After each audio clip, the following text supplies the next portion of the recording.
बिस्मिल्लाहिर्रहमानिर्रहीम। अस्सलाम वालेकुम। बेटा आज हम डिस्कस करेंगे ईथर्स की नॉमेनक्लेचर। तो बहुत ही आसान टॉपिक है ये आज का हमारा। तो यहाँ पे देखिए ईथर को हम कैसे रिप्रेजेंट करते हैं, ROR डैश। यहाँ पे जो R है ये क्या हो सकता है, ये वेयर यहाँ पे R क्या हो सकता है, अल्काइल ग्रुप हो सकता है, कोई भी मिथाइल इथाइल कोई भी एलिफेटिक चेन को ऑफ कार्बन एटम हो सकती है। फिनाइल ग्रुप हो सकता है जिसमें C6H5 होगा सिर्फ, और एराइल कोई भी एरोमेटिक ग्रुप उसके साथ अटैच हो सकता है।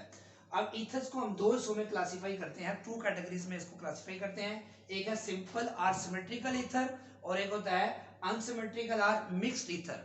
अगर ऑक्सीजन के दोनों तरफ सेम अल्काइल ग्रुप्स या सेम एराइल ग्रुप्स, इस तरह के ग्रुप्स लगे हों, एक जैसे ग्रुप्स लगे हों, इसको सिंपली कह सकते हैं दोनों मिथाइल, यहाँ दोनों इथाइल है, दोनों फिनाइल है, दोनों एन प्रोपाइल दोनों तरफ लगे हों, दोनों तरफ आइसो प्रोपाइल लगे हों, कोई भी सेम ग्रुप्स दोनों तरफ लगे हों, ऐसे ईथर्स को हम बोलेंगे सिंपल और सिमेट्रिकल ईथर्स।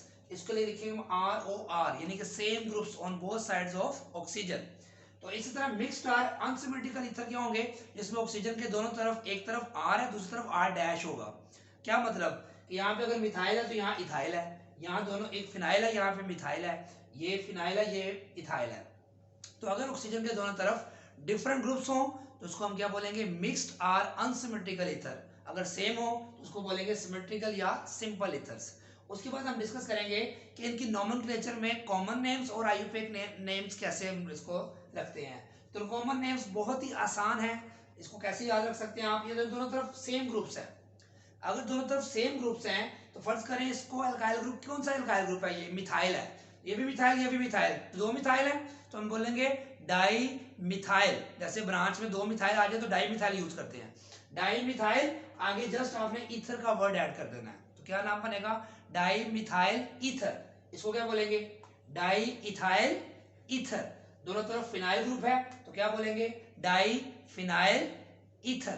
तो यानी कि दोनों तरफ एन प्रोपाइल है तो डाई एन प्रोपाइल ईथर, दोनों तरफ आइसो प्रोपाइल है डाई आइसो प्रोपाइल ईथर। कोई मुश्किल बात तो नहीं है। यानी क्या बात समझ आई, दोनों तरफ जो भी ग्रुप्स होंगे अल्काइल ग्रुप्स, उनको आपने डाई का वर्ड लगा के उसको आपने रिपीट कर देना है, di methyl ether, di ethyl ether, di phenyl ether. तो इसी तरह हमारे पास जो भी दो ग्रुप्स होंगे उसका डाई के साथ लगा के आपने ईथर लगा देना है, जैसे हमने डिस्कस किया di ethyl ether, di phenyl ether.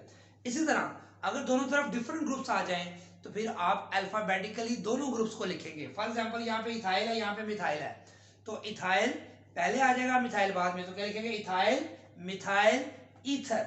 इसी तरह यहाँ पे आ जाए कि ये मिथाइल का M और एन प्रोपाइल में एन को नहीं देखना, पी को देखना, तो प्रोपाइल का पी बाद में आता है, मिथाइल का एम पहले आता है, तो methyl n propyl ether. Same इस तरह यहाँ पे इथाइल है यहाँ पे आइसो प्रोपाइल है, तो आइसो के आई को अल्फाबेटिकली में काउंट नहीं करना, आपने पी को देखना है, पी प्रोपाइल को देखना है, तो प्रोपाइल का पी बाद में आता है, ई पहले आता है, तो इथाइल आइसो प्रोपाइल ईथर।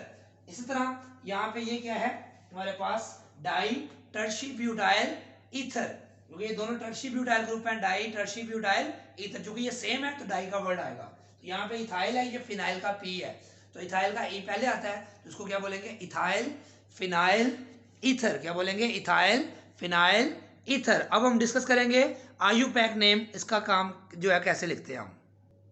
अब हम डिस्कस करेंगे कि आईयूपैक नेम जो है वो कैसे लिखते हैं ईथर्स का। इसमें आपके सामने देख सकते हैं दोनों, ये जैसे डाईमिथाइल ईथर हम पढ़ चुके हैं, इसको कैसे कहते हैं।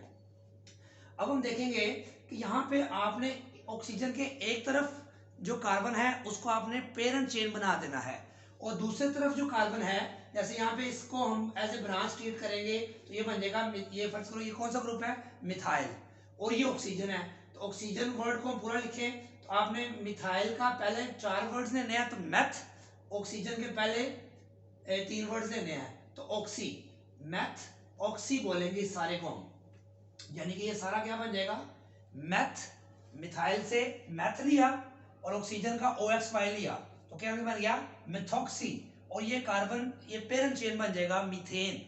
इसको मिथाइल नहीं बोलेंगे, जैसे हम लॉन्गेस्ट चेन सेलेक्ट करते हैं तो हम यहाँ पे लॉन्गेस्ट चेन यहाँ पे एक कार्बन की है, इसको हम पेरेंट चेन बोलेंगे मीथेन, तो ये बनेगा मिथॉक्सी मीथेन। यानी कि ऑक्सीजन को एक कार्बन के साथ ब्रांच तस्वर करेंगे, बाकी कार्बन को हम चेन बना लेंगे। इसको दूसरी मिसाल देखें फिर समझ आ जाएगी आपको। देखें ये 2 कार्बन है, इस तरफ 1 कार्बन है।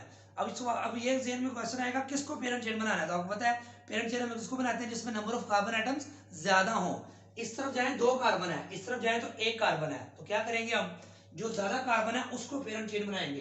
तो दिस इज पेरेंट चेन, इसको बोलेंगे इथेन। अब ये हमारे पास बन जाएगी ब्रांच। तो मिथाइल का meth oxy, methoxy ethane, methoxy ethane. ये 1 भी लिख सकते हैं हम, लेकिन यहाँ पे इसकी जरूरत नहीं है क्योंकि इधर लगाओ तब भी मिथॉक्सी इथेन है, इधर लगाओ तब भी ये मिथॉक्सी इथेन होगा। अब इसमें आ जाए, इस तरफ भी 2 कार्बन है, इस तरफ भी 2 कार्बन है, इसको अब पेरेंट चेन बना लें। ये इथेन बन गया और ये अब ऑक्सीजन के साथ मिथॉक्सी, मिथाइल नहीं है इथाइल है, तो क्या बोलेंगे इथॉक्सी, इथॉक्सी इथेन। क्या बोलेगा, इथॉक्सी इथाइल का क्या बोलेंगे ऑक्सीजन के साथ, इथॉक्सी इथेन। इसको क्या बोलेंगे। अब इसमें 3 कार्बन की चेन है, सब नजर आ रहा है हमें, ये पेरेंट चेन बनेगी तो ये बन जाएगा प्रोपेन, और ये क्या बन जाएगा मिथॉक्सी, पहले बता चुका हूं। तो मिथॉक्सी प्रोपेन, लेकिन यहाँ मिथॉक्सी प्रोपेन में आपको नंबरिंग करनी पड़ेगी। ये 1 पोजीशन है, ये 2, ये 3, ये 2 1 पे लगा हुआ है, जिसको क्या बोलेंगे 1 मिथॉक्सी प्रोपेन। यहाँ आ जाए तो यही मिथॉक्सी जो है किस पोजीशन पे लगा हुआ है 1 2 3, इसको बोलेंगे 2 मिथॉक्सी प्रोपेन। क्या बोलेंगे 2 मिथॉक्सी प्रोपेन। क्या मतलब हुआ, जब 3 कार्बन स्टार्ट होते हैं तो एक ब्रांच हो तब भी हमें नंबरिंग करनी पड़ती है। यहाँ पे आ जाए, ये देखिए 1 2 3 4, तो 2 पे क्या लगा हुआ है इथॉक्सी, ये इथाइल के साथ ऑक्सीजन को क्या बोलेंगे इथॉक्सी। इसको ऐसे याद रखें अल्कोक्सी अल्केन, कैसे इसका नाम लिखते हैं हम, alkoxy alkane, methoxy methane, ethoxy ethane. इससे यहाँ पे क्या बना 2 पे इथॉक्सी है, 2 इथॉक्सी ब्यूटेन। तो ये ब्यूटेन की चेन है, तो 2 पोजीशन पे इथाइल इथॉक्सी लगा हुआ है ग्रुप, तो इसको क्या बोलेंगे ethoxy ethane, ethoxy 2 ethoxy butane. इसी तरह यहाँ पे आप देख सकते हैं कि ये मिथॉक्सी ग्रुप बेंजीन के साथ अटैच है, तो क्या बोलेंगे इसको मिथॉक्सी बेंजीन। क्या बोलेंगे मिथॉक्सी बेंजीन। इसका कॉमन नेम एक और है, इसको एनिसोल भी कहते हैं। इसका यहाँ पे क्या है इथॉक्सी बेंजीन, इथॉक्सी बेंजीन। इसको क्या, इसका कॉमन नेम क्या है फेनिटोल।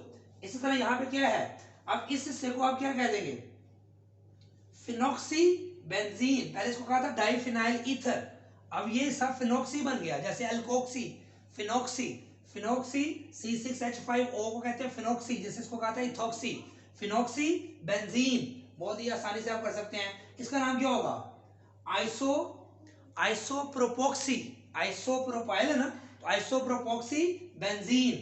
इसी तरह ये क्या होगा मिथॉक्सी साइक्लोहेक्सेन, ये मिथॉक्सी ग्रुप है, ये साइक्लोहेक्सेन की चेन ज्यादा बड़ी है, तो मिथॉक्सी साइक्लोहेक्सेन।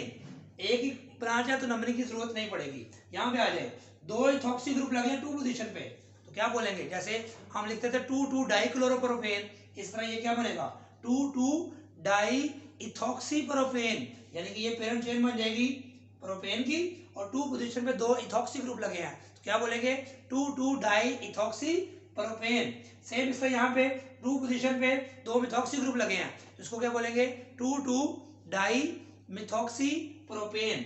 इसका मतलब ये हुआ कि जब ब्रांच के तौर पे इसको हम ले रहे हैं तो अगर 2 आ जाएंगी तो फिर उसकी दोनों की पोजीशन लिखनी पड़ेगी, ऐसे हम लिखते थे 2 डाई मिथाइल प्रोपेन। तो ये बड़ा सिंपल सी नोमेनक्लेचर थी ईथर्स की।